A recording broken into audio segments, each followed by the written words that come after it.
Vocês estão me escutando aí, pessoal? Estamos escutando bem você, Farhad. Vai ser um pouco de conversa de surdo e mudo, porque eu não vou escutar vocês. Então, tudo tem que ser na base do dedão. São as belezas da tecnologia. A Cime elogiou a pandemia e a tecnologia e ele resolveu encrencar. A gente não consegue nem no meu desktop, nem do da Cibele, nem celular da Cibele, nem aqui, não consegue se comunicar. Mas tudo bem. São os milagres da tecnologia. Estão me escutando? Só o dedão, isso. Porque senão eu vou começar a falar para as paredes. Bom, pessoal, primeiro agradecer realmente a gentileza e a amabilidade do pessoal do Espírito Santo de nos convidar. Segundo, a gente vai ter uma conversa sobre algumas coisas que eu não sei se o título realmente transmitiu a ideia, mas a ideia é como fazer com que não haja mais pandemias. Então, o que nós vamos conversar é o que a humanidade pode fazer para não ser vítima continuamente de pandemias. Não que a gente vá acabar com o vírus, é importante a gente explicar. O vírus está aí com a gente e vai ficar sempre. O vírus o vírus é dono da casa aqui. Ele existe há muito antes do ser humano. Na verdade, ele é um pouco o nosso antepassado, é o nosso tataravô. Então, foram primeiro os vírus que povoaram a Terra muitos milhões de anos antes da gente existir. E foram os laços, o RNA deles, que, quando houve uma mutação e duplicaram, que produziram o nosso DNA. Então, dizer que um dia nós vamos acabar com os vírus seria quase impossível, porque eles estão aí há mais tempo e eles são os donos da casa. O que nós vamos conversar aqui é como evitar as pandemias. Então, o vírus não tem também vontade própria, ele não é ruim, não temos que demonizar, não é uma praga lançada por Deus para a humanidade, isso tudo aí é bobagem. Então, não adianta a gente ficar bravo com o vírus. O vírus, coitadinho, e outra coisa que pouca gente fala, e que é importante a gente saber, que o vírus não quer matar a gente, por incrível que pareça. Então, o pessoal acha que vírus cruel, assassino. Não. O negócio do vírus é que o hospedeiro não morra, porque o que ele quer é obedecer à vontade, o mandamento bíblico, crescer e multiplicar-vos. Ele quer crescer à custa da nossa gordura e quer se multiplicar à custa do nossos aminoácidos, das nossas proteínas. Então, coitadinho, ele não tem culpa de nada, ele simplesmente quer viver e se multiplicar, e ele não quer que a gente morra. Isso é uma coisa que eu nunca vi ninguém falar, mas nunca, nenhum micróbio, nenhum vírus quer que o hospedeiro morra, porque se ele morrer, ele fica sem comida. É como a gente querer fechar o açougue e o supermercado. Então, a gente vai morrer de fome. Então, ele não quer matar o hospedeiro. Então, essas coisas eu estou querendo falar porque é importante. Não é nenhuma guerra, ele não lançou uma guerra contra nós, ele não é um ser pensante.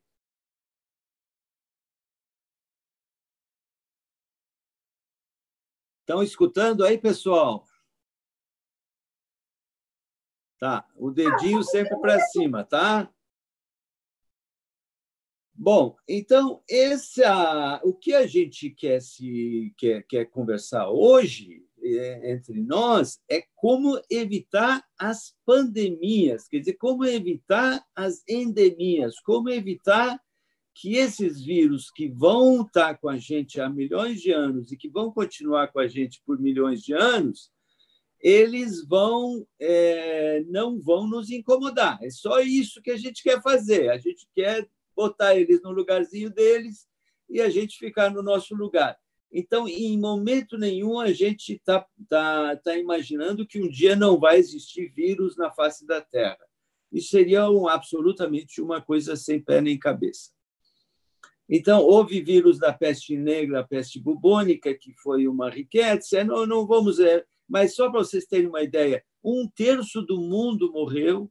A varíola, desde a época dos faraós, matou a rainha Maria da Inglaterra, matou o Luís XV. Muita gente morreu com essas pandemias. O tifo, na Primeira Guerra Mundial, a cólera matou muita gente, a gripe espanhola matou 50 milhões, a febre amarela foi um horror. A gripe espanhola matou até um presidente do Brasil, o Rodrigues Alves. O HN1, que era suíno, a tuberculose, só para vocês terem uma ideia, a endemia, a pandemia da tuberculose, que durou de 1950 até 1950, matou 1 bilhão de pessoas. Então, o nosso amigo Corona aí, até que, por enquanto, não está sendo assim tão letal quanto foi tuberculose ou malária, que mata 3 milhões por ano. Então, vocês veem que esses bichinhos aí, eles são nossos companheiros há muito tempo. Mas o que a gente vai tentar e ousar hoje à noite, com vocês aí, é ver como é que a gente poderia evitar as pandemias. É algo ousado e que a gente não vê, de um modo geral, alguém tratar. Então, se alguém está esperando que eu fale sobre máscara e lavar as mãos e não sei o que, álcool em gel, ou cloroquina, ou hidroxicloroquina, ou isso aí, betina, ou não sei o quê, vai se decepcionar, porque eu não vou falar nada disso. Então, isso aí é uma coisa que outros aí vão se encarregar. Então, o que nós vamos falar? Nós vamos falar basicamente três subtemas, tá? Que vocês vão me ajudar a gente tratar desses 3 subtemas. O primeiro subtema é os 3 ligados a isso que a gente está falando, de como evitar as pandemias. O primeiro subtema que a gente vai tratar é que um dos meios de evitar as pandemias, volto a dizer, não é acabar com o vírus e as bactérias e os protozoários tipo malária que infectam. Mas o primeiro subtema que nós vamos tratar é que há necessidade de uma nova estrutura de governança mundial. Sem essa estrutura de governança mundial que a gente vai tentar ver e sempre correlacionar com a pandemia, é fundamental. O segundo precisa uma nova cultura permanente e um novo processo civilizatório. E a terceira parte que nós vamos tratar é preciso uma nova consciência em comum e uma fé unificadora. Essas 3 coisas podem impedir, e a tese que a gente vai defender aqui, vai impedir as pandemias, todas elas, tuberculose, malária, peste negra, peste bubônica, H1N1, isso e aquilo, e outras que vão vir se a gente não fizer essas 3 coisas. Então, esses três aspectos que a gente vai tratar são as nossas a base do que a gente quer provar, que é possível não matar o vírus, não acabar com o vírus, mas impedir que o vírus crie pandemias e mate milhões de pessoas. Está claro isso, pessoal? Dedinho para cima. Não estão me ouvindo? Dedinho, isso. Dedinho, porque eu não estou escutando vocês. Tá. Então, vamos lá. Nós vamos seguir. Como é que nós vamos seguir? Nós vamos falar umas coisas e sempre vamos colocar imediatamente junto qual é o que nós chamamos de o modelo atual e o modelo Bahá'í. Certo? Então, o que a gente quer provar? Que no modelo Bahá'í que a gente vai falar, as pandemias não vão matar tanta gente. Ou podem até não existir. A gente pode acabar com as pandemias. Volto a dizer, não vai acabar com os vírus. Então, a primeira coisa que nós vamos tratar, então, sempre a gente vai fazer essa comparação. O modelo atual e o modelo Bahá'í. A primeira coisa que eu quero tratar nessa questão da estrutura, de uma nova estrutura de governança mundial, é baseado, interessante isso, no artigo científico, num artigo médico, que saiu numa das maiores revistas médicas do mundo e que depois foi referenciado e republicado nos grandes revistas médicas do mundo inteiro. É muito interessante e surgiu antes da pandemia. Tá? Não é nada complicado, tá, pessoal? Eu não vou nem ler nem nada esse catatal aqui, não se assustem, só vamos tirar algumas conclusões desse trabalho. É cheio de gráficos, é um trabalho científico que tenta provar uma coisa. O que ele tenta provar? Que as mortalidades, isso aqui num estudo que foi feito cientificamente por epidemiologistas, em 170 países, durante 36 anos. Olha só, 170 países, durante 36 anos eles acompanharam, e eles viram que havia alguns fatores de governança que implicavam diretamente nas seguintes coisas. Expectativa de vida, olha só. De acordo com o tipo de governança, aumentava a expectativa em 10% a cada 10 anos, havia redução das pandemias drasticamente, as doenças cardíacas e derrames iam diminuir drasticamente, ia haver diminuição de câncer, ia haver uma diminuição das viroses, inclusive outras viroses. Isso aqui foi publicado em janeiro de 2019, antes da pandemia do coronavírus. A tuberculose e as infecções e desidratações em criança, fora alcoolismo e cirrose. Por que eles fizeram estudos? Porque eles chegaram à conclusão que não adiantava os governos receberem bilhões em dinheiro. Vocês estão acompanhando o raciocínio? Porque esses bilhões de dinheiro para os países que pediam iam acabar nos bancos suíços. Porque, de acordo com o tipo de governança, não iria para as populações que precisavam. Então, primeiro que eles chegaram à conclusão de que, se não houver uma estrutura de governança livre, regular, baseado em eleições desde a raiz das comunidades, e se essas estruturas de governança não estiverem com uma cúpula, vamos dizer,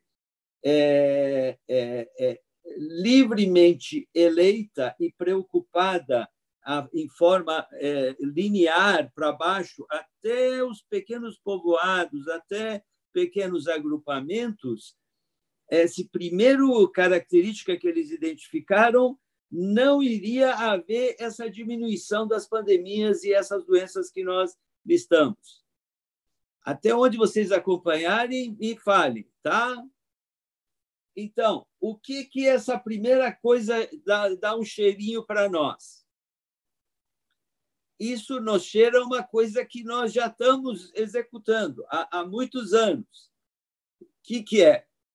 A Casa Universal de Justiça, uma estrutura de governança legitimamente reconhecida, com autoridade, com obediência, e que corre numa linha vertical para assembleias nacionais, para conselhos, para as assembleias locais, para comunidades pequenas, para vizinhanças e para povoados e vilarejos. Por que isso é importante? Porque, de acordo com a legitimidade dessa governança, qualquer ordem que vem dessa cúpula administrativa é imediatamente permeada até as vizinhanças, até os agrupamentos, e há uma obediência imediata. Isso não existe no mundo, é uma coisa que nós, Bahá'ís, estamos criando no mundo. E os pesquisadores epidemiologistas dessa revista, eles colocam como o primeiro fator. Então, eles dizem todas as estruturas de governança atuais, e eles listam essas estruturas de governança, elas são falhas nesse ponto, sejam elas democráticas, autocráticas, ditatoriais, teocráticas, sacerdotais. Vocês identificam os países, não é? Democracias representativas, monarquias parlamentares, poliarquias, aristocracias, oligarquias, patriarquias tribais. Todos eles dizem que falham nesse primeiro quesito, que é um processo eleitoral livre, regular e justo. Quem que faz isso no mundo? Bahá'ís. Então, o modelo Bahá'í ganhou, por enquanto, de 1-0. O segundo ponto é esse sistema de governança, ele chega à conclusão, tem que ser aberto a retorno, a feedback, quer dizer, dessa base, desses povoados, vamos dizer, numa linguagem Bahá'í, desses agrupamentos ou dessas assembleias locais, tem que haver possibilidade de haver retorno nas estruturas superiores para assembleias locais, assembleias nacionais, Casa Universal de Justiça e Centro Internacional de Ensino. Então, o terceiro ponto que ele disse, não adianta fazer grandes doações filantrópicas, isso que é interessante, que eles constataram em 36 anos, 170 países, que não diminuíram esses indicadores que a gente falou. Não diminuiu o número de pandemias, não diminuiu o número de câncer, não diminuiu doenças cardiovasculares, tudo isso não diminuiu, porque esse sistema de retorno de baixo para cima não existe em nenhuma das estruturas governamentais de todos os países do mundo. Estão acompanhando?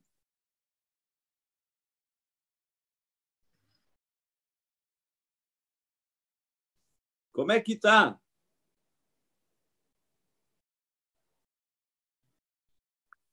Fabuloso. Estão escutando? Sim. Olha o dedinho. Isso. Estão escutando, mas não estão entendendo nada, né? Mas tudo bem. Aos poucos vão entendendo. Depois, o quarto ponto que eles viram, não depende da ideologia. Olha que interessante. Independente se esse sistema de governança é isso ou aquilo, é dessa cor ou daquela cor, não mudou, os povos continuam pobres e passam por dificuldades.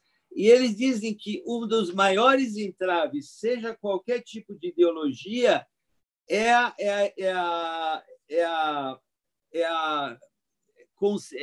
o conceito de que eu sou dono do meu país, da soberania nacional. Quer dizer, como eu sou dono do meu país, ninguém manda em mim, então eu faço o que eu quero.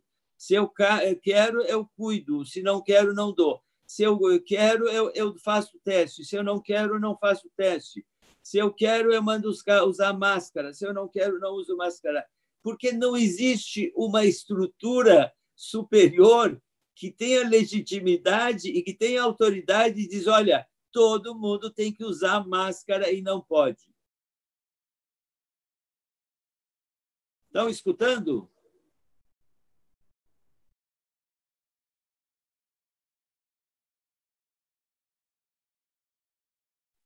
Como é que está, pessoal? Estou estendendo tudo. Muito bem, filhinha, gostei. Bom, olha só, eles chegaram à conclusão também que essa governança, sistema de governança, como a gente está propondo o modelo Bahá'í, independe, olha só, da urbanização ou não, que às vezes a gente acha que é porque são áreas rurais. Não, não depende. O mais impressionante desse estudo científico, muito bem embasado, tudo com gráficos científicos, é que nem o produto interno bruto per capita melhora. Então, não adianta dizer, olha, vamos melhorar o produto interno per capita. Vamos dar exemplo para vocês entenderem. Estados Unidos tem o maior produto bruto per capita do mundo, $50 mil. E eles tiveram a maior pandemia agora com o Covid-19. A Rússia teve pandemia com o Covid-19. Então, não depende do produto interno bruto. Países africanos tiveram. Então, não, o produto interno bruto. E terceiro, que eles viram que a renda média familiar também não depende. E mais, eles viram que, embora doações externas melhorem a questão da mortalidade infantil, as pandemias e as doenças cardiovasculares e o câncer não eram alteradas pela diminuição da mortalidade infantil. Então, não dependia dos gastos oficiais com o sistema de saúde.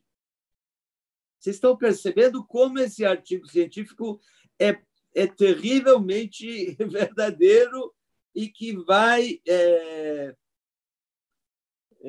vai contra tudo aquilo. Depois eles chegam à conclusão que uma das coisas mais importantes que nesse sistema de governança tem que haver, além desse sistema, vamos dizer, linear de formar comunidades e, vamos dizer, povoados e agrupamentos, é que tem que haver liberdade de associação, de expressão, e os dirigentes serem, e principalmente igualdade de direito entre homens e mulheres.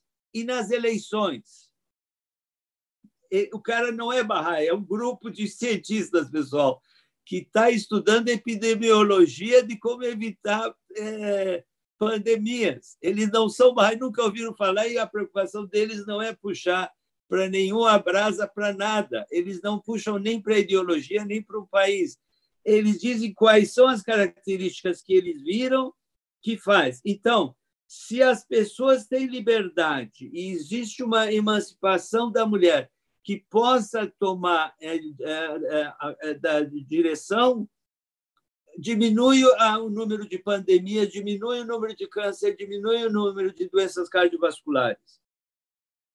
Então, na medida que eles são abertos, transparentes, eleições livres, liberdade de consciência, sufrágio universal, quer dizer, homem e mulher com a mesma liberdade, liberdade de associação e liberdade de expressão, o que a gente lembra?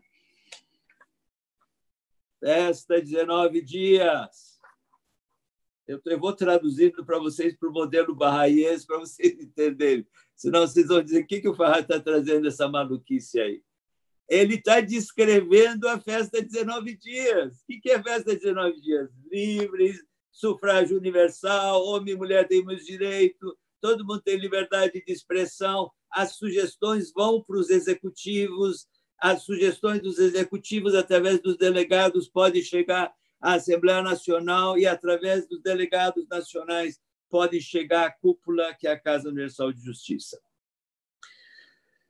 Então, eles chegam à conclusão de que não se deve doar dinheiro para os governos. Olha só, porque isso não reduz as mortes de tuberculose, de pandemias e tudo. E que, se eles não tiverem canais de informação adequados, esse dinheiro se perde.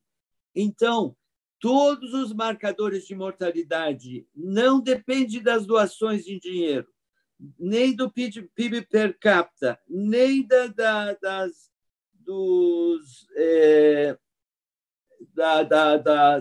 poder econômico dos países, se é um país, mas depende desses fatores. Então, o resultado que eles chegam à conclusão que o mundo precisa de um sistema de governança aberto,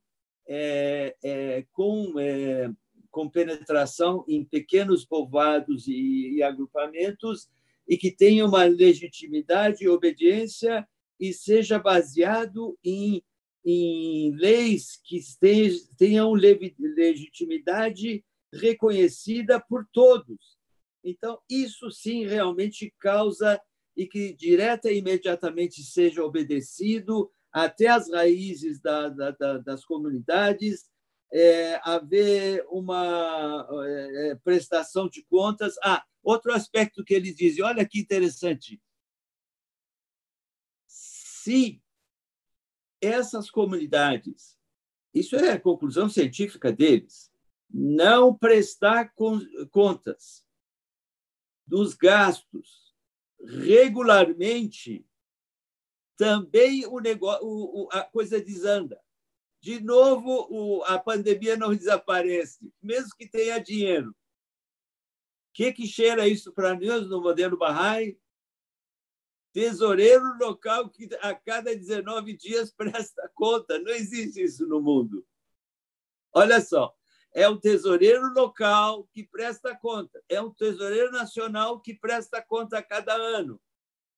Então, esse sistema, eles dizem, é fundamental, que eles chamam de accountability, quer dizer, as pessoas, os líderes, os dirigentes sejam não só escolhidos de forma livre e universal, como eles tenham que justificar e se responsabilizar aonde que eles gastaram. Se não houver isso a partir das microcomunidades, e isso vindo até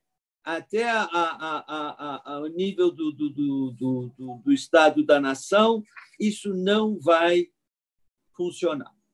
Então, é muito interessante que as conclusões que eles chegam. Então, é fundamental que haja um sistema de governança com essas características e que tenha leis e normas que sejam obedecidas e que não se dependa da soberania nacional. Quer dizer, cada país escolhe o jeito que ele quer fazer, o que não quer fazer, e ele dizer que não, o povo é meu e eu vou fazer ou não vou fazer. É o que a gente viu nessa pandemia, que houve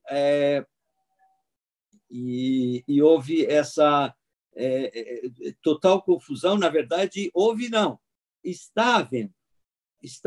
Só para vocês terem uma ideia, hoje eu li o editor de uma das maiores revistas médicas dizendo que os dirigentes das grandes potências mundiais tinham que ser denunciadas por crime de guerra ao Tribunal Internacional de Haia, por eles terem morto milhares de pessoas por negligência, por não obedecer às normas da Organização Mundial de Saúde e tudo mais. E a começar por onde essas revistas são publicadas, que é Reino Unido e Estados Unidos. Olha só, ele está dizendo que esses dirigentes tinham que ser criminalizados pelas mortes que houve no Covid por não obedecerem Então, a gente está falando isso também como uma solidariedade a todos que morreram e a gente fica em espírito de oração para que a humanidade possa superar essa pandemia. Bom, passando por cima dessa estrutura científica de governança, o segundo ponto que a gente vai tratar é que precisa de uma nova cultura permanente e um processo civilizatório. Vamos tentar entender o que quer dizer isso, porque nós realmente no mundo não temos uma cultura permanente nem um processo civilizatório.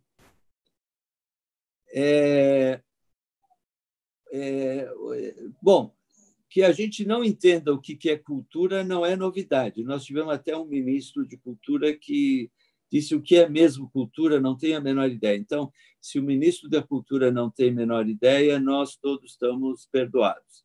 Então, vamos ver o que é uma cultura. Hoje em dia, cultura se entende, de um modo geral, como um conjunto de padrões de grupos sociais regionais ou nacionais, consistindo de tradições, pensamentos, costumes, que procurando satisfazer os interesses desse grupo nacional ou social. Então, todas as mudanças estão de acordo com as ideologias que surgem para beneficiar esses. Estão me escutando aí, pessoal? Esses grupos sociais.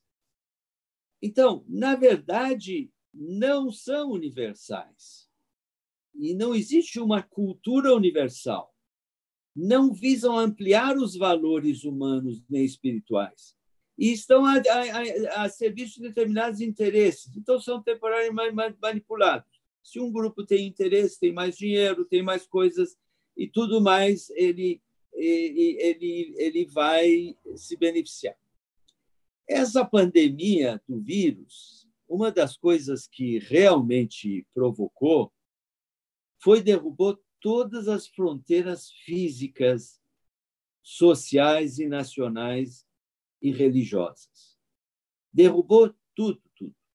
Então, é muito importante a gente se dar conta de como isso realmente, essa falta de uma norma geral para toda a humanidade influencia. Então, cada grupo ideológico, cada país, ele disse que ia fazer do jeito que ele queria, que ele achava, que ele vinha na cabeça do dirigente dele fazer. Então, é o que houve realmente esse número enorme de mortes que nós estamos vendo.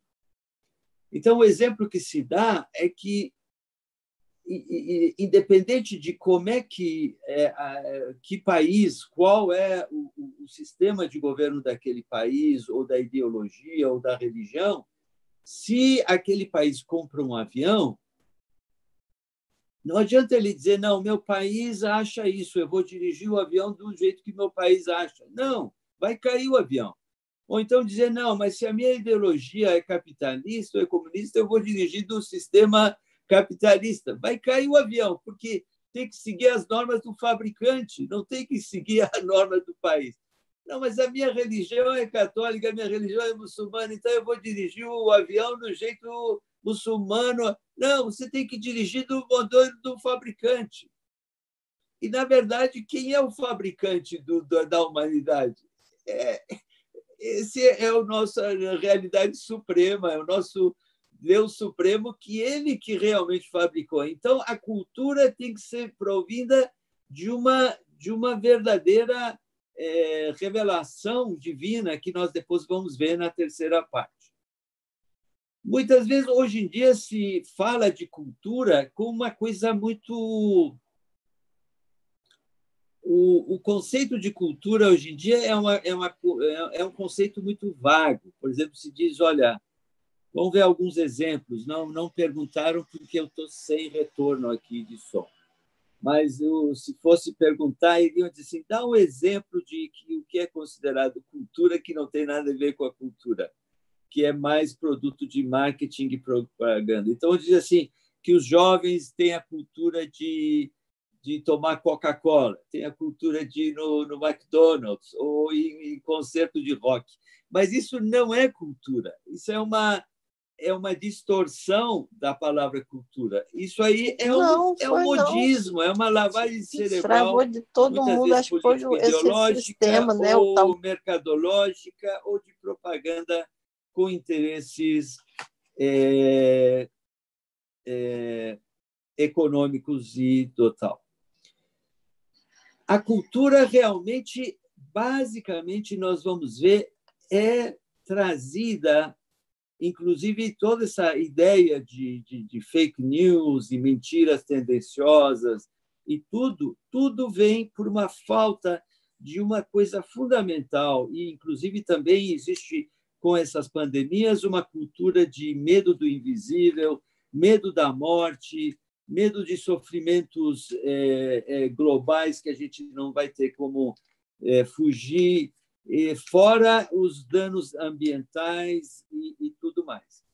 Então, o que nós vamos entrar é no terceiro subtema, que a cultura, de onde é que vem? A cultura vem, historicamente, de uma nova revelação de Deus à humanidade. Por incrível que pareça, todo o processo cultural, seja a partir dos gregos e romanos, seja a partir do cristianismo e do Islã, e agora com Bahá'u'lláh, ela vem de uma revelação direta de Deus à humanidade. Ela que molda a cultura, ela que dá as diretrizes, ela que educa a humanidade, ela que faz com que os povos se assumam e se apropriem dos seus cuidados. Depois nós vamos ver que isso sempre houve em termos de todas as grandes religiões reveladas mundiais e está havendo na prática com os Baha'is no mundo inteiro, que estão usando isso na prática, mostrando que isso funciona. Quer dizer, há 170 anos nós estamos demonstrando na prática que esse sistema funciona e que pode realmente acabar com a pobreza, a miséria e as pandemias e acabar com essa cultura de alienação e a cultura de desunidade que gera grupos que se engalfinham e se guerreiam e brigam. E aqui nós estamos falando do nosso Brasilzinho, nosso Brasilzão, que esses discursos de ódio, esses discursos de nós contra eles, esse discurso de busca de poder, enquanto que, na visão Bahá'í, o poder não está sobre os outros, mas é o poder de servir a humanidade e usar os recursos da humanidade para toda a humanidade. E, com isso, trazer uma cultura de paz. Essa cultura de paz que Bahá'u'lláh traz, os alicerces, traz um reflexo econômico também que pode diminuir os sofrimentos com pandemias e as doenças da humanidade. Só para vocês terem uma ideia, só com guerras, a humanidade com armamentos, a humanidade gasta 37 trilhões de dólares por ano. 37 trilhões. Isso daria para curar a maioria das doenças, impedir as pandemias, criar cinturões agrícolas para acabar com a fome nos agrupamentos e impediria que as pessoas acumulassem bens através do sistema, o maior sistema mundial de redistribuição de renda que jamais alguém conseguiu imaginar a nível mundial, nem Banco Mundial, nem os sistemas econômicos mundiais, que é o quê? Qual é o maior sistema mundial de redistribuição de renda que existe na face da Terra? Um doce para quem adivinhar. Coca-Cola. O Rorolá, muito bem. Quem falou Rorolá acertou. Agora, imagina quantos trilhões de dólares renderia para a humanidade e quantos trilhões economizaríamos em armamentos e que poderia ser usado se houvesse realmente a paz mundial. Por que essa nova consciência em uma única fé unificadora iria diminuir as pandemias? Esses dias houve uma live de uma médica que ela é chefe de UTI, que é interessante o que ela estava falando, que todos os pacientes, uma época, estavam mal e estavam morrendo de Covid-19. Então, ele dizia que as UTIs estavam cheias e eles já tinham dado todos os remédios, etc. e tal, e os pacientes continuavam morrendo. Aí ela disse que, de repente, ela parou e, no desespero, ela chegou para a equipe de médicos, enfermeiras e tudo. Ele disse, olha, nós já botamos no processo tudo, hidroxicloroquina, cortisona, anticoagulante, heparina, todas as coisas que nós já botamos no processo de tratar esses nossos pacientes com Covid e continuam morrendo. Por que a gente não bota Deus no processo? É interessante que eu nunca ouvi isso de nenhum médico falar, e muito menos uma chefe de UTI. Então, ela disse assim, bom, já botamos tudo no processo e não deu certo. Ela diz que, a partir do momento em que ela colocou Deus no processo, isso não é milagre, a gente não está falando isso como uma coisa mágica, porque ela usou todos os conhecimentos científicos que ela aprendeu, usou todos os cuidados que tinha que ver, usou todos os respiradores de acordo com as indicações, mas diz que no momento que ela e a equipe pararam alguns segundos para fazer uma oração e pedir para Deus entrar no processo, ela diz que não houve mais nenhuma morte na UTI que ela é chefe de UTI. Então, eu acho que isso de colocar Deus no processo não é uma coisa mágica ou milagrosa. É que realmente ele é o fabricante de tudo e toda essa estrutura caótica do mundo, de racismo e miséria e das pandemias, é por nós não obedecermos, não é castigo, mas é por ele aflora uma deficiência nossa, que nós não seguimos as religiões reveladas para a nossa época. Não esqueçamos que o judaísmo, através de Moisés, ele trouxe uma série de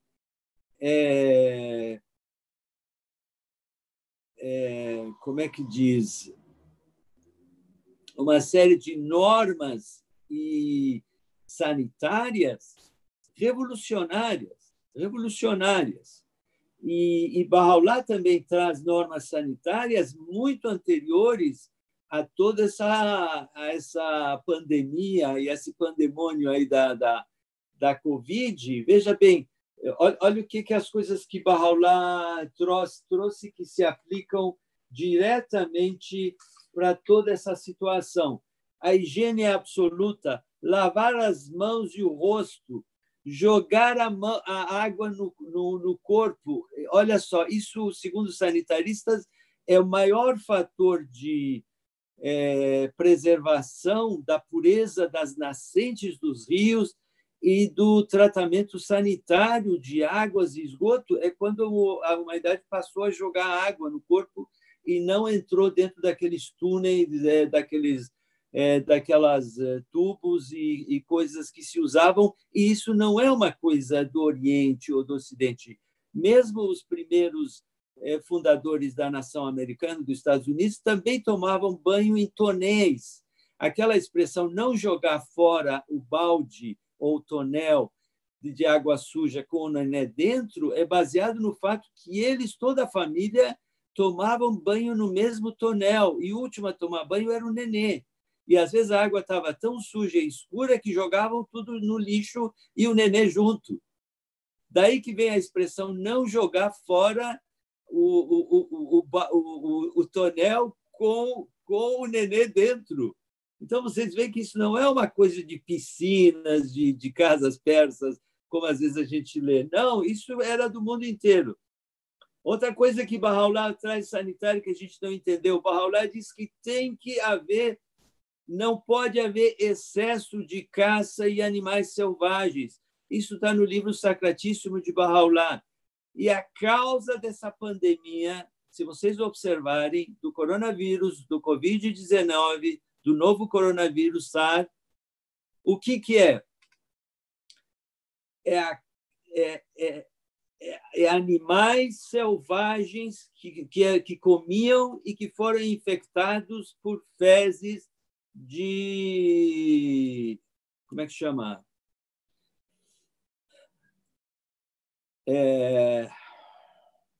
Do morcego. Você sabe, Morcego. aquele bicho voador lá, Morcego. escapou o nome dele, o Batman. Que não é Batman, é o... Bom, você sabe qual é. Esse que realmente as fezes infectaram os peixes e tudo naquele mercado úmido lá de Wuhan, em Hubei, e que espalhou por todo mundo. Então, Bahá'u'lláh fala claramente na preservação das espécies, evitar fácil familiaridade. Olha só, nós aprendemos com o sofrimento os cuidados que Bahá'u'lláh fala de cuidados sanitários, não são cuidados e orientações apenas morais e espirituais. Então, vocês verem que tudo isso a gente tem que ver que é baseado numa fé única. Quando haver essa consciência única e uma fé única na humanidade. Só para encerrar, a gente tem que explicar que tudo aquilo que a gente explica para as pessoas tem que defini-las, para que hoje existe muita confusão nas terminologias. E talvez a terminologia que mais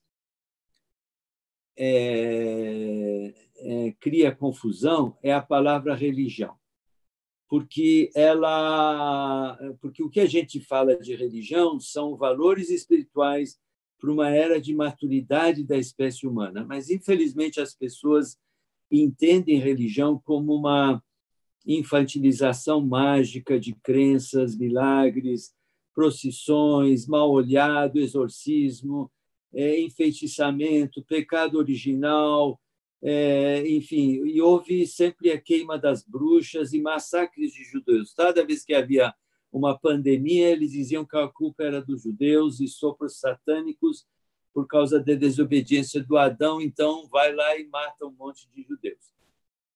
Então, nós temos que explicar que, quando a gente fala de uma religião revelada universal, revelada diretamente por Deus, não é isso que a gente está falando. Não é um conjunto de dogmas, não é um conjunto de rituais, e não é um conjunto de faça e não faça, e sim é uma transformação da alma e do espírito do homem.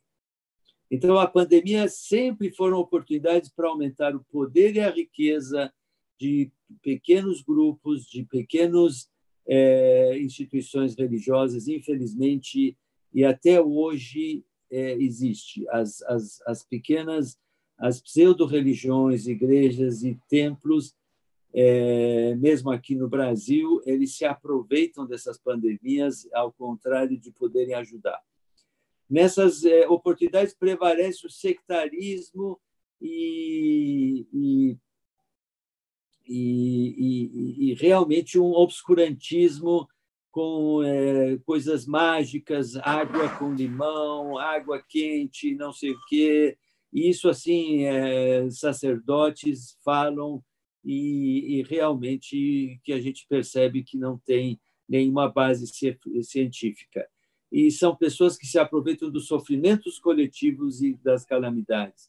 Então, a origem e o cuidado dos sanitários sempre foi a revelação de Deus, seja através de Moisés, através de Cristo. Jesus Cristo, ele através daquele cuidado que ele conta do samaritano, do bom samaritano, ele que cuida, lembra da história do bom samaritano, que cuida da pessoa que tinha sido assaltado, estava mal, e ele acolhe ele.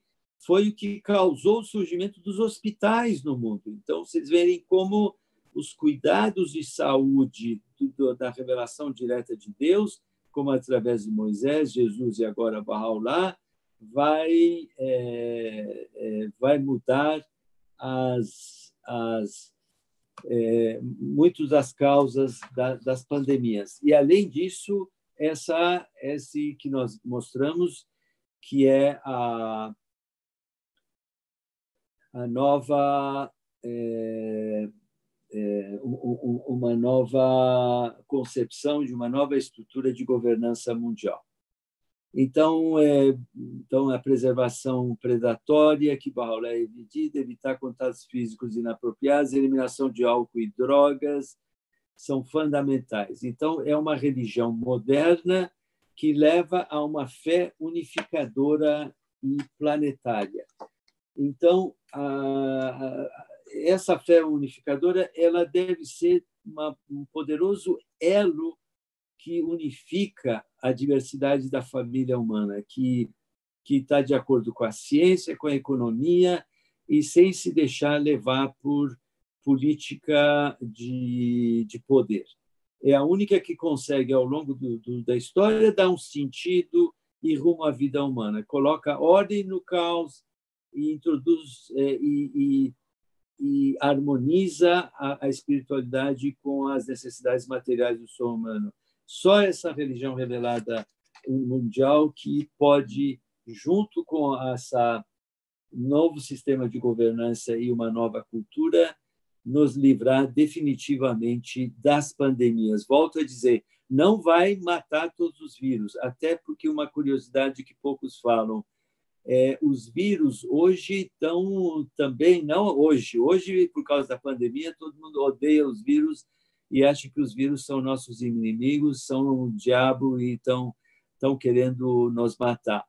Mas quando passar isso, vocês vão ver que a ciência hoje está usando até toda uma área da oncologia, da ciência de tratamento de câncer, é baseado em vírus que eles infectam as células cancerosas para que essas cancerosas morram, e é um tratamento. O tratamento com vírus passa a ser um tratamento de câncer, e é uma das esperanças de cura de câncer, é esse tratamento com vírus especiais, evidentemente não o coronavírus, mas para vocês verem que nós não estamos querendo acabar com os vírus, porque isso aqui nós não vamos acabar nunca.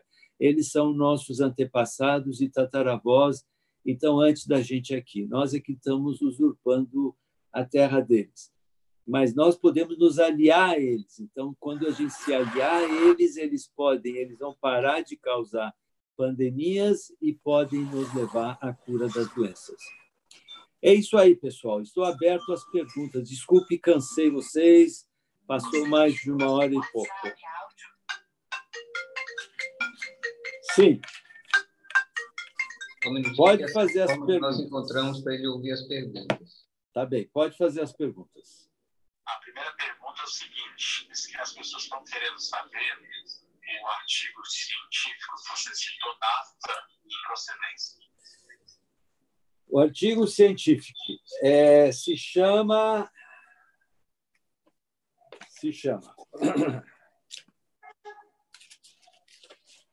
É em inglês, tá, pessoal? A data é agora, de 2019, janeiro de 2019, tá? Saiu no JAMA, no Journal American Medical Association, e originalmente saiu no The Lancet. O título, infelizmente, é em inglês, ainda não temos tradução, é The Relationship, eu vou traduzir, é a relação entre a experiência democrática, ele fala democrática, mas depois no meio diz assim, muitos dos regimes democráticos não preenchem esses requisitos, mas em todo caso ele quer comparar a experiência democrática com a saúde a causa específica de mortalidade e vírus e morte por vírus. Depois ele diz que, inclusive, HIV, em 170 países entre 1980 e 2016. Uma análise observacional. Os autores são Thomas Bollikai, Tara Templin, Matthew Cohen, Diana Schroeder, Joseph Dillman e Simon Wigley. E, importante, ele diz que não há conflito de interesse. Eu vou traduzir porque muita gente não sabe um artigo científico sem conflito de interesse. O que quer dizer isso? Quer dizer, eles não foram pagos por nenhuma indústria, por nenhuma fábrica, por nenhum... Eles estão pedindo para repetir novamente o nome em inglês do artigo. Muito bem. The relationship between democratic experience, adult health, and cause-specific mortality in 170 countries between 1980 and 2060, an observational analysis. Bollikai, Bollky, estou dizendo os sobrenomes para botar no Google. Templin, estou dizendo os sobrenomes. Cohen, Cohen, Schroeder e Dillman e Wigley. Botando só o início, saiu no The Lancet, publicado online em março de 2019. O artigo originalmente foi aceito em janeiro. Ok, a segunda pergunta é como poderíamos dizer, então, que a educação espiritual é o caminho para a prevenção de todos os males da sociedade?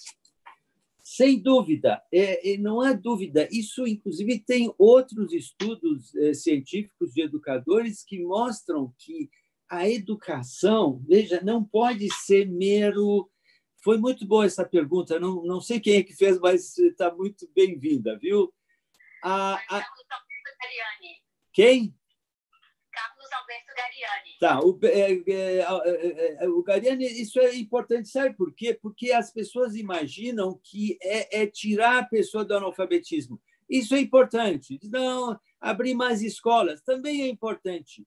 Mas todos os estudos que chegaram à conclusão, isso é muito importante. Ele chegou à conclusão que se não houver uma educação que não seja só 2 mais 2 são 4, geografia, física, matemática e não sei o quê, se não houver realmente uma educação efetiva, moral, ética e das realidades internas do ser humano, quer dizer, as realidades não sensíveis aos olhos, quer dizer, realidades humanas, espirituais, padrão de comportamento realmente digno do ser humano, também não resolve os problemas da humanidade, porque muita gente muito bem estudada, com PhD, com doutorado, mestrado, com todos os títulos científicos, e fazem as maiores barbaridades e causam os maiores sofrimentos para a humanidade.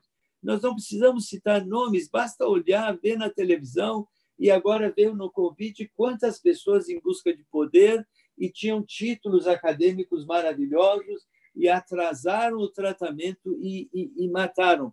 Quer dizer, tem que vir esse conjunto junto, tem que vir uma nova governança, um novo sistema educacional, uma nova cultura e uma consciência unificadora da humanidade que seja baseado nos valores espirituais. Para quem realmente não acredita que criança tenha valores espirituais, eu vou contar uma coisinha rápida de um artigo que saiu na Folha de São Paulo, que é muito importante. É um estudo científico feito na Universidade de Yale. Eu vou rapidamente, não vou cansar vocês com coisas muito complicadas, tá? É bem rapidinho, só presta atenção um pouquinho. Eles pegaram, do Paul Bloom, saiu em vários artigos científicos da Universidade de Yale. Eles pegaram crianças, olha só, de 3, 4 anos, Estão escutando? Estão escutando? Tá. E fizeram questão que essas crianças... Eu estou com o artigo na mão aqui. Depois, se alguém quiser, eu mando depois para vocês. E fizeram questão de que essas crianças fossem filhos de pais ateus ou agnósticos, e que esses pais jamais tivessem influenciado com nenhum conceito de Deus ou espiritualidade ou vida depois da morte, nada. Fizeram questão de testar, entrevistaram os pais, entrevistaram as crianças, e eles eram zero. Nunca ninguém tinha falado em Deus, espiritualidade, vida depois da morte. Botaram essas criancinhas numa sala e passaram um filmezinho. Estou descrevendo a experiência científica, com duplo cego, tudo monitorado, controlado, todos os requisitos científicos que a gente que é cientista sabe que é fundamental. Aí passaram um filmezinho para a criançada. Aquela molecada sentou lá fazendo bagunça enquanto assistiam um filmezinho. O que o filmezinho mostrava? Um ratinho que as crianças gostaram, o ratinho começava a correr, e aí aparecia um crocodilo, um jacaré grandão, e pá! Comia o ratinho. Aí as crianças faziam... Aí os pesquisadores perguntavam assim,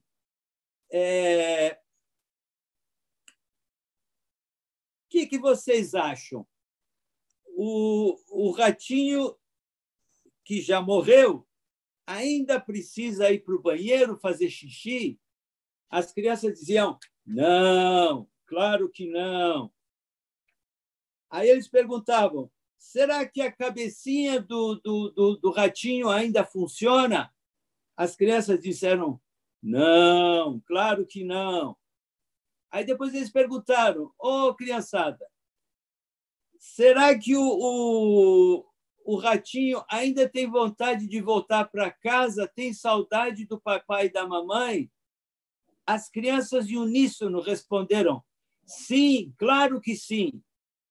Olha a conclusão do pesquisador, que sem nenhuma interferência, sem nenhum tipo de influência paterna ou externa dos pesquisadores, existe na mente do ser humano uma vida espiritual.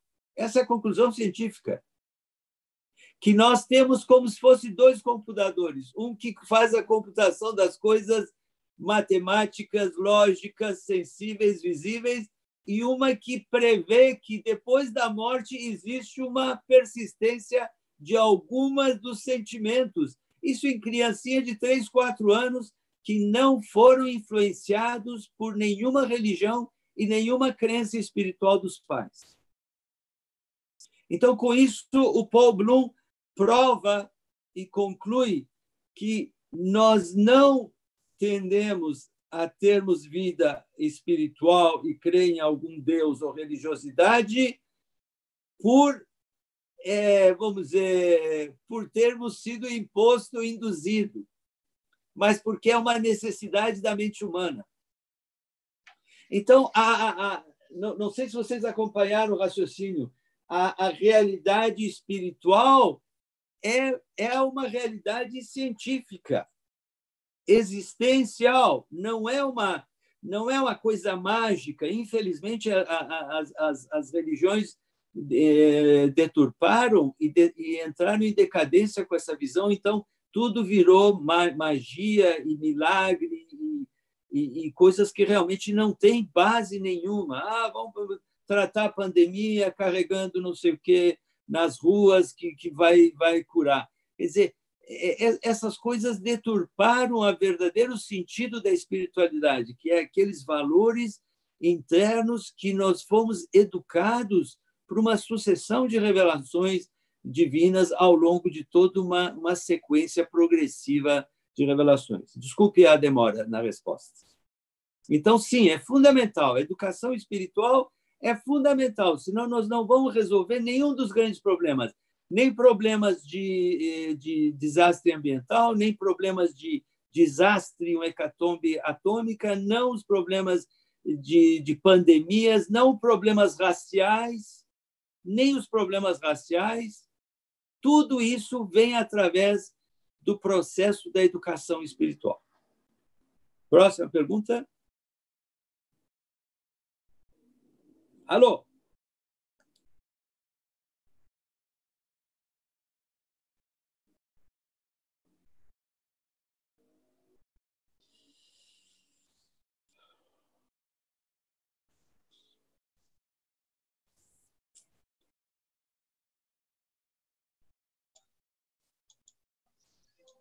Alô? Alô? Alô? Eu acho que não deu para escutar Nós nada, né? estamos te ouvindo, seu Chayane. Escutaram ou não escutaram? Sim, escutamos tudo. Olha o dedinho. O Wilson Feliciano da Silva comenta que a educação científica e religiosa é o principal alicerce da humanidade. Sem dúvida, Wilson, sem dúvida. Só que nós precisamos de uma educação científica unificada e baseados em valores éticos. Isso é o maior problema da ciência, e eu falo isso como homem de ciência. Se você não tem ética e moral na ciência, só vai publicar artigos científicos tendenciosos e errados e falaciosos e falsos e que interessam a determinados grupos de interesse mercadológico. E, ao mesmo tempo, a religião. Se a educação não for uma educação religiosa para unificar a humanidade, para trazer uma noção de tolerância, de amor, de bondade, de união e de aproximação de todos os povos e raças e religiões do mundo, também vai acabar sendo aquele obscurantismo medieval de matanças, de guerras sectárias que mataram 100 milhões de pessoas, de guerras enfim. Próximo. Henrique Beirão, século. Muitos estão atribuindo a pandemia, onda de gafanhotos, os marcos completuários, a desatenção dos desígnios divinos. Isso pode ajudar ao reconhecimento de nossa identidade espiritual e os conventucos verdadeiros valores da religião de Deus. Muito boa pergunta, muito boa pergunta. Parabéns. É bom a gente explicar. Veja, as pandemias, os gafanhotos, eles não têm vontade própria. Eles não são uma cabecinha pensando assim, agora, hoje, nós vamos invadir o Brasil e amanhã nós vamos infectar aquela velhinha que está andando ali na rua sem máscara. Eles não... O negócio deles, a gente explicou no início, é crescer e multiplicar. Eles veem alguém mais gordinho, mais gordurosinho e mais cheio de aminoácido no sangue, eles dizem, opa, tem um jantar gostoso, eu vou me multiplicar aí no corpo desse cara. Então, eles não vêm para o mal, às vezes assim, mas é uma coisa mandada pelo Satanás, pelo diabo, não tem nada disso. Eles estão aí há muitos anos. Agora, o que eles fazem, e seja onda de gafanhoto, seja tudo, eles fazem aflorar uma deficiência do sistema de organização da sociedade mundial. Isso eles afloram. O que quer dizer? Mostra que nós precisamos de um sistema unificado de governança. Mostra que precisamos de uma cultura unificada, que nós precisamos de uma diretriz e norma ética, moral e espiritual única para o mundo. Essas coisas é que aflora, fica, vamos dizer, à vista de todos.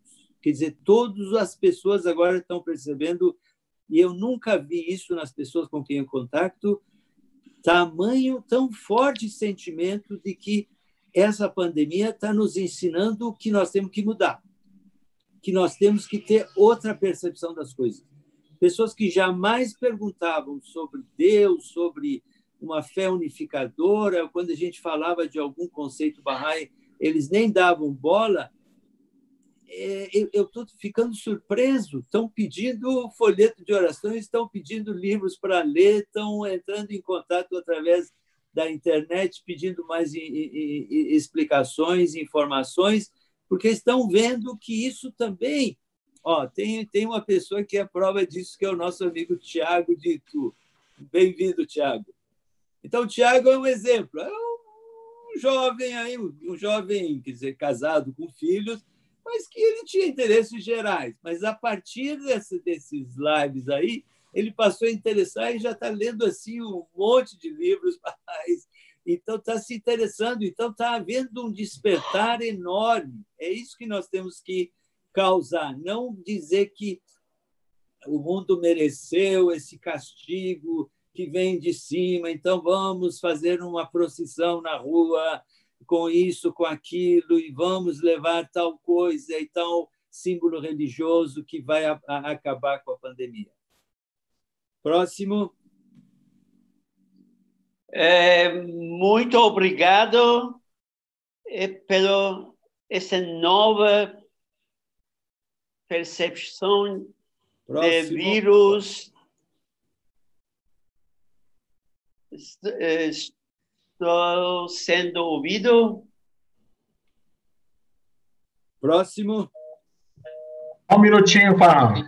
Próximo. Só um minutinho. Próximo. Pode falar. Estou sendo ouvido? Sim. Sim. Sim. Bom, eu gostaria de agradecer, Farhad, para nos dar essa nova percepção desse problema de vírus, de pandemia. Este realmente, para mim, foi uma nova maneira de olhar. Foi muito interessante, muito fantástica. Agradeço muito, em meu nome e em nome de muitos meus amigos. Obrigado. Muito obrigado. Eu fico muito honrado porque vindo do querido Tedibás, que é o nosso grande... Está desligado seu microfone, pai. Está desligado. Liga o microfone.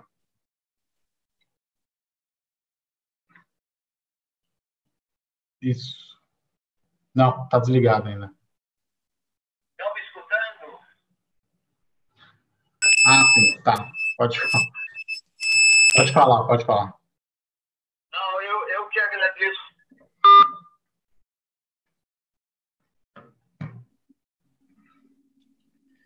Tá sem o microfone.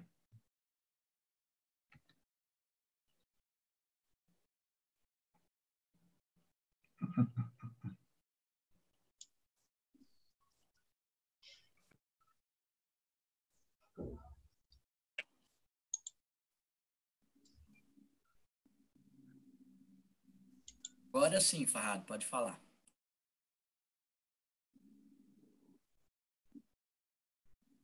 Fala, Farhad, pode falar. Bom, estão escutando, pessoal? Perguntas?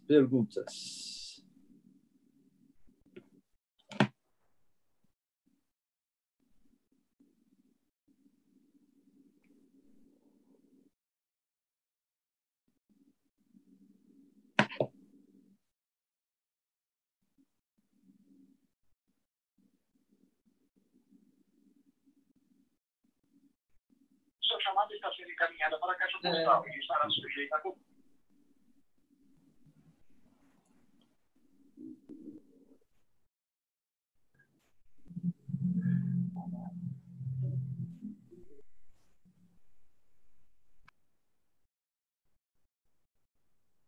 Bom, então, posso dizer uma frase? Sim. Então, me parece muito interessante de jeito que vocês colocou. Então, pandemia que agora veio exatamente no momento muito certo, o momento que nós precisamos uma governança global para acordar as pessoas, chegou um tipo de vírus que não foi localizado num continente africano, ou americano, ou europeu, tal, e foi mundial. Então, foi uma maneira de acordar o mundo inteiro que não existe salvação de grupos e temos que juntar todos juntos nossos esforços para que combater essa pandemia. Então, parece que esta vez realmente foi uma coisa universal para uma nova era que vai ser na frente. Governança global agora vai ser levado muito mais sério. Espero que os governos vão tomar conta dessa mensagem e vão sentar e, conforme que Abdu'l-Bahá aconselhou, fazer uma consulta séria e resolver problemas entre as nações e unificar para uma paz mundial que é inevitável.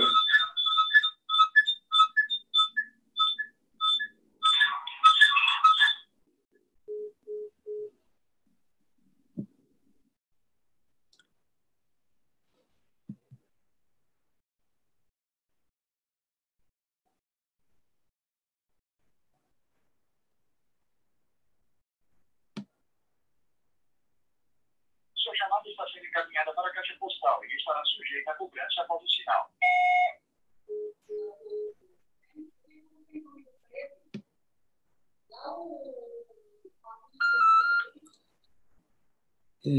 Hossein, Posso fazer uma pergunta? Hossein, explica que eu estou com um problema de comunicação e que... Filho? O João adiantou, vai fazer uma pergunta. Tá. Farhad, entre tudo que você expôs, dentre todos esses conceitos fundamentais e científicos, baseado nos princípios Baha'is, qual é o conselho que você nos daria hoje? Que ações?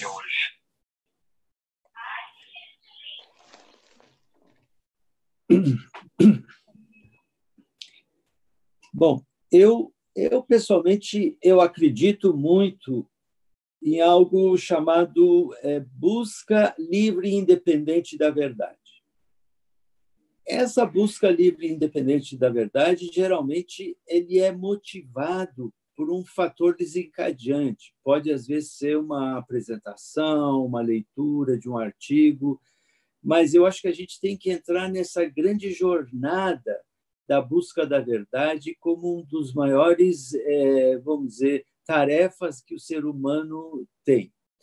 Então, é o que, por exemplo, esse jovem Tiago que está escutando, Guilherme e outros que são jovens que empreenderam essa jornada de pesquisa da verdade. Então, é perguntar, é questionar, é buscar literatura, é buscar contatos, não se reprimir de perguntar as coisas. Uma das coisas mais belas dentro da revelação de Baha'u'lláh é que abre totalmente a possibilidade de qualquer pergunta, qualquer questionamento, qualquer dúvida.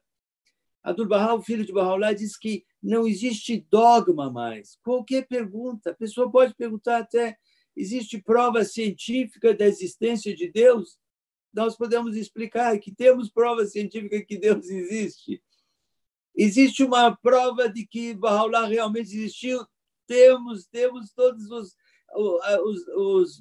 os depoimentos históricos e todos os fatos e tudo. Existe essa igualdade de direito entre homens e mulheres, é capaz de transformar o mundo, é capaz, nós temos provas disso. Isso tudo que vocês estão dizendo é uma utopia, é um desejo, é um sonho? Não. Há 170 anos está sendo executado. Isso que a gente fala, por exemplo, de um organismo com uma legitimidade e autoridade que permeia e que canaliza por capilaridade, até pequenos agrupamentos, aldeias, grupos. Aqui, um bairro, uma vizinhança aqui de Curitiba, de São Paulo, de Juiz de Fora, é capaz assim de imediatamente, quando vem uma orientação do Centro Mundial Bahá'í, é impressionante como isso já ecoa. Isso não existe, não há uma autoridade central no mundo que esteja sendo posto em prática, a não ser esse sistema, esse modelo Bahá'í que eu quis apresentar. Então, pesquisem, procurem saber, ver como é que funciona isso, quais são as provas de que isso realmente é verdade, quais são as bases científicas e morais e éticas e espirituais disso, quais são as bases da história religiosa que confirmam que essa é uma época grandiosa da humanidade. Então, tudo é aberto, não tem nada, vamos dizer, fechado, não é nada dogmático, não é nada que não se possa discutir, debater e perguntar. Então, eu diria, perguntem, leiam, estudem, questionem, duvidem, mas não fiquemos parados, porque a história da humanidade nos cobra caro quando a gente fica parado e não busca a verdade. Gostaria de fazer uma pergunta. Essa conversa essa aula foi gravada, por favor? É disponível? Deu para escutar, não? Vai estar disponível no YouTube. Sim, depois. O Hussein falou que vai estar disponível no YouTube. Tá, obrigada.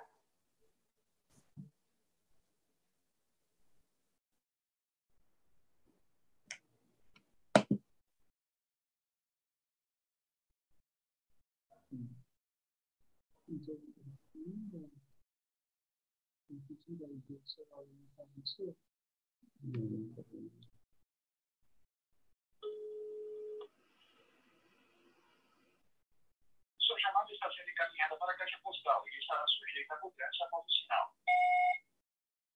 Deixe seu recado.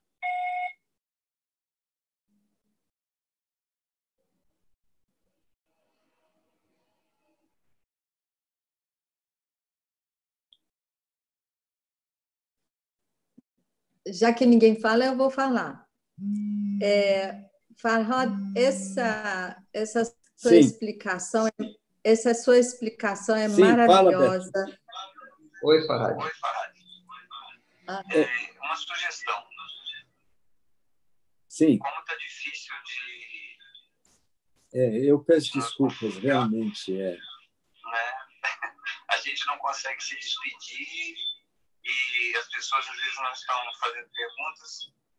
Eu acho que nós podemos encerrar e diz que o Farhad agradece a todos e a paciência de escutarem e que, basicamente, o recado já foi dado. Desculpe-nos assim pelas dificuldades técnicas. Não, mas é falha do meu equipamento aqui, não é de vocês. Infelizmente, mas a palestra foi maravilhosa. Resolveu pifar. Espero que tenham escutado. Agradece a todos, diz que a gente vai encerrar com gratidão. Bom, amigos, como vocês ouviram uma parte aí da conversa, o Farhad agradece e pede desculpa pela dificuldade técnica e está mandando abraço e beijo para todo mundo. E eu agradeço em nome da equipe a presença de todos vocês. E desculpe-nos novamente pelas dificuldades técnicas, mas, mesmo assim, ele conseguiu dar conta do recado. Foi perseverante e levou uma belíssima palestra do início ao fim, nos guiando para esse caminho da compreensão do ponto de vista que ele queria explicar. Então, nós agradecemos a todos vocês. Caso tenha alguma pergunta,